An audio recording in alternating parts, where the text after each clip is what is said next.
Good morning, student. Welcome to CSQ Maths 247. This is Mentor Abhishek.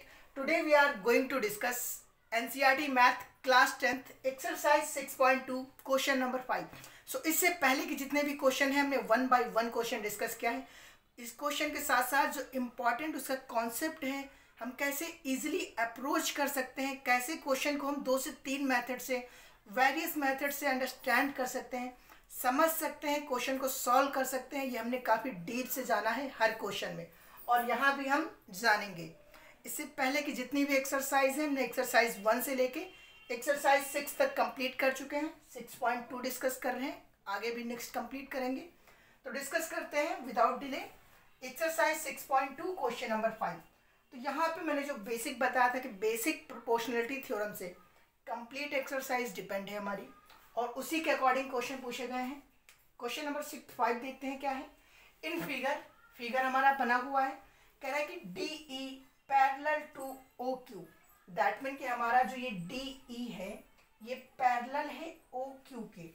DE parallel to OQ and DF parallel to OR. DF parallel है OR के. Okay, and show that, हमें show करना है कि EF is parallel to QR.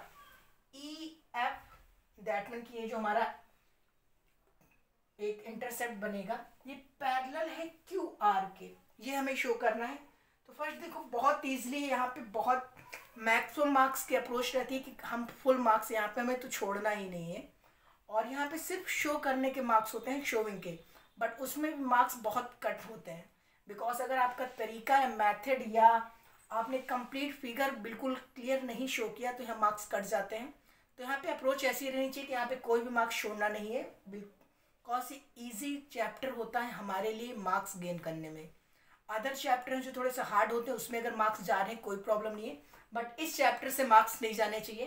तो इसके लिए देखो हम 1 by 1 नोट करेंगे. चलते हैं क्वेश्चन पे. हम फर्स्ट लिखेंगे, first according to question note कर सकते हैं, according to BPT, according to question, according to question. Okay, according to question हमने नोट किया. फिर यहाँ पे नोट करेंगे हम फर्स्ट किसे सॉल्व कर रहे हैं. हम एक एक लेके चलते हैं, एक एक ट्रायंगल शो करने के लिए हम नोट करेंगे इन ट्रायंगल का सिंबल शो करेंगे. ओके, जैसे कि इजीली से समझ सके इन ट्रायंगल. अब ट्रायंगल में हम कौन सा एंगल शो कर रहे हैं ये भी मोस्ट इंपॉर्टेंट होता है. यहाँ पे जैसे कि कुछ स्टूडेंट ऐसा करते हैं कि PQO ले लेंगे और नेक्स्ट टाइम में POR ले लेते हैं. हमें ऐसा नहीं करना है, इससे गलत इंप्रेशन पड़ता है एग्जामिनर पे. हम जो एंगल लेंगे, देखो यहाँ पे इन ट्रायंगल PQO.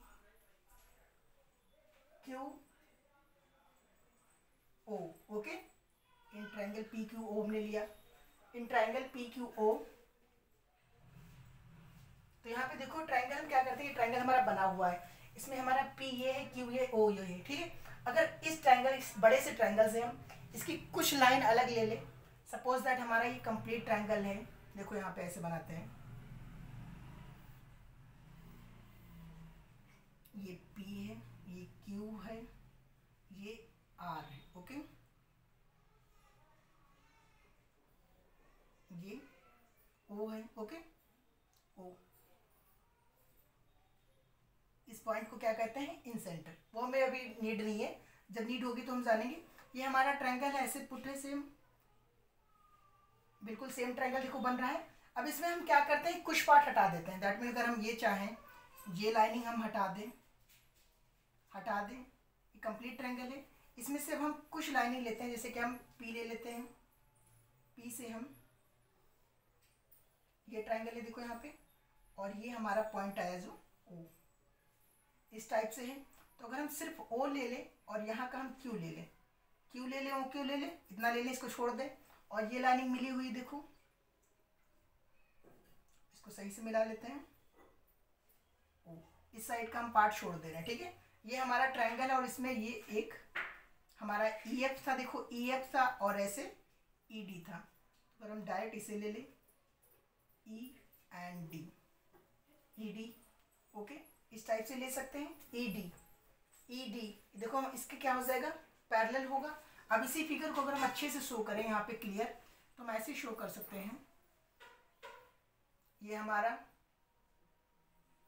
O, ये Q, ये P, ये बन जाएगा ट्रायंगल ऐसे, ओके। और इसको हम मान लेंगे ED,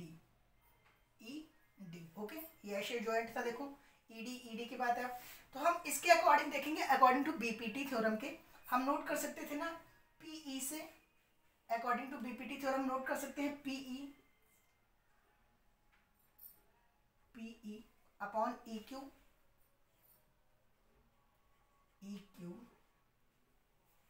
P upon EQ, PD equal PD upon DO, ठीक है। देखो यहाँ पे फिगर बना लोगे, अलग समझ लोगे, कोई प्रॉब्लम नहीं होगी, इजीली आप समझ पाओगे कि PQO हमने लिया था, ये ट्रायंगल था हमारा PQO, यही ट्रायंगल हमने PQO नोट किया। इसमें हमने ये ED लाइन जो थी, ED लाइन यहाँ पे शो करी। उसके बाद इजी हमारा हो गया कि हमने PE बाई EQ का रेशियो रखा, PD बाई DO का रेशियो रखा, ओके। हमने किसके अकॉर्डिंग पुट किया, ये यहाँ पे शो करना पड़ेगा, by BPT, basic proportionality theorem, हमने इसी क्वेश्चन 1 माना, ओके। इतना कर लेना है। फिर नेक्स्ट हम ले लेंगे जो ट्रायंगल, देखो हम PRO ले लेते हैं, in triangle PRO, okay. Triangle PRO लिया हमने, और PRO में देखो ये DF, इसमें जैसे कि गिवन था कि ED जो था पैरेलल था, इसमें DF जो है हमारा पैरेलल है OR के, इसके पैरेलल है अकॉर्डिंग टू BPT। फिर अगर फिगर बनाना चाहो तो इसका बना सकते हो, देखो फिगर इसका ऐसे बन जाएगा आपका,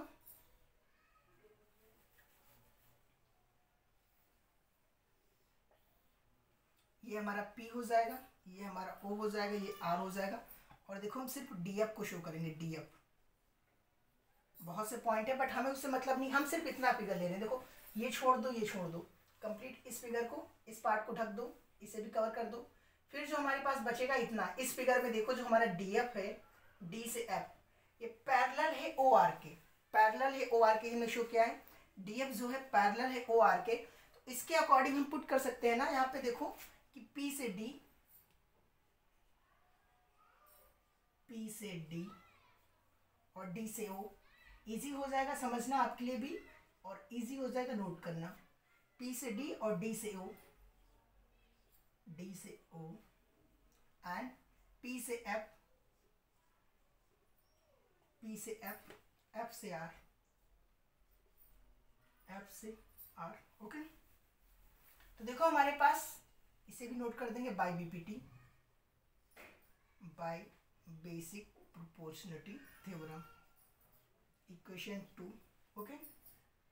अब देखो हमारे पास कहीं भी अगर ऐसा रिटन होता है कि x equal to 4y, x equal to 4y, और अगेन कोई इक्वेशन नोट हुआ ऐसे कि अगर हमारे पास 4x plus 3y plus 2z, तो देन हमारे पास जो ये रिटर्न है x equal to 4y, x के प्लेस पे हम यहाँ 4y पुट कर सकते हैं, उसी के अकॉर्डिंग देखो यहाँ पे हमारे पास PD अपॉन DO बराबर PE अपॉन EQ है। तो क्या हम ये वैल्यू यहाँ पे पुट कर दें, जैसे कि सेम हमारी PD upon DO, PE upon EQ दे रखा है, तो क्या अगर हम इसकी वैल्यू ये जो यहाँ पे पुट कर दें कोई प्रॉब्लम होगी? तो देन हम पुट कर देते हैं यहाँ पे, देखो PE upon EQ equal PF upon FR, okay. अब हम यहाँ पे ब्रैकेट में शो करना पड़ेगा, रिटर्न करना पड़ेगा, putting value from equation 1, because हमने वैल्यू कहाँ से पुट किया है, हमें एग्जामिनर को बताना पड़ेगा। पुटिंग वैल्यू फ्रॉम इक्वेशन 1 हमने पुट किया, ये हमारे पास इक्वल आ गया, बट फिर भी हम कंक्लूजन पे भी नहीं पहुंचे हैं कि EF जो है पैरेलल हो जाएगा QR के, बिकॉज हमें तो पैरेलल शो करना था कि जो EF है ये पैरेलल है QR के, ये शो करना था।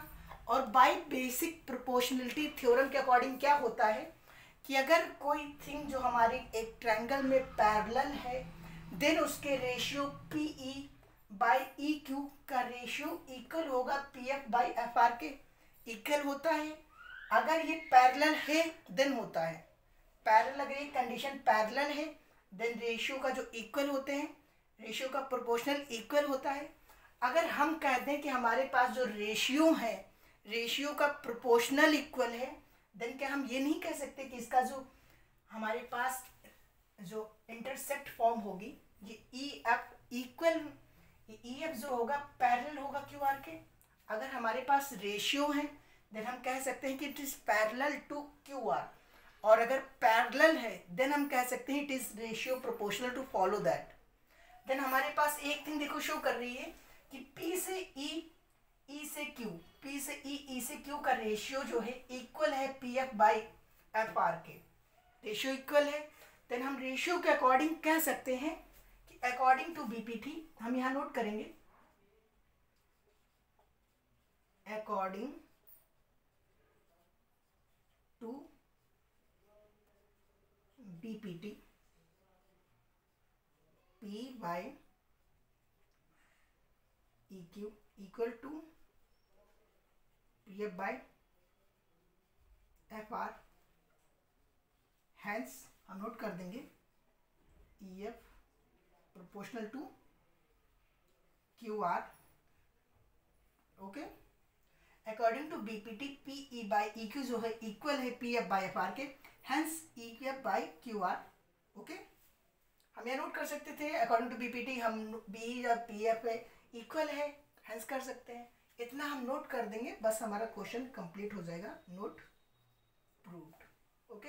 इतना हमें शो करना पड़ेगा by BPT theorem 1, by BPT theorem putting the value.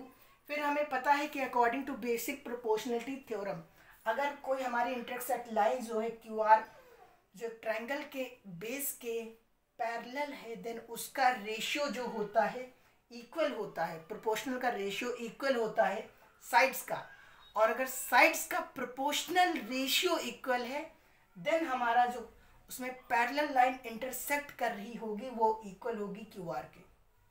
Clear है? अगर इफ सपोज दैट आपसे कभी वैल्यू पूछ ले EF की वैल्यू क्या होगी, नेक्स्ट क्वेश्चन हमारे पास आ सकते हैं अभी।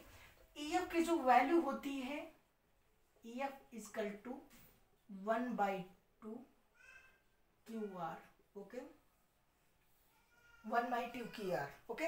कभी हमसे EF देकर QR की वैल्यू पूछ लेते हैं, हम इजिली फाइंड कर सकते हैं, 2 से मल्टीप्लाई कर देंगे, 2 से हम मल्टीप्लाई कर देंगे FE को, QR फाइंड कर लेंगे। कभी हमसे क्वेश्चन आएगा इंटरसेप्ट के फॉर्म में, इंटरसेप्ट के फॉर्म में ये अभी नेक्स्ट हमारे पास नेक्स्ट स्टेज में क्वेश्चन आएंगे, वहाँ पे हमारे पास ये एंगल गिवन होगा, हमसे इंटरसेप्ट एंगल पूछ लेगा, ओके। और कभी कभी हमारा एंगल O गिवन होगा, हमसे ये P एंगल पूछ लेगा। इस टाइप के भी क्वेश्चन आएंगे। जब क्वेश्चन आएंगे तो उसके बारे में बेसिक नीड जानेंगे, क्या हमें अप्रोच लगानी है, कैसे समझना है, कैसे हम करेंगे क्वेश्चन, ओके। आई होप ये आपको एक्सप्लेनेशन समझ में आया होगा, क्वेश्चन क्लियर हो गया होगा। 1 by 1 सेम स्टेप पुट करना, इतने आप स्टेप कर देंगे, एग्जामिनर फुल मार्क्स देगा, 2 से 1 नंबर में क्वेश्चन आएगा। बट इजी क्वेश्चन है और इस क्वेश्चन में हमें मार्क्स अपने खोने नहीं है, मेन बात है, ओके। आई होप क्लियर हो गया होगा। तो मिलते हैं नेक्स्ट क्वेश्चन में। क्लियर हो गया है तो चैनल को सब्सक्राइब कीजिए, शेयर कीजिए, लाइक कीजिए।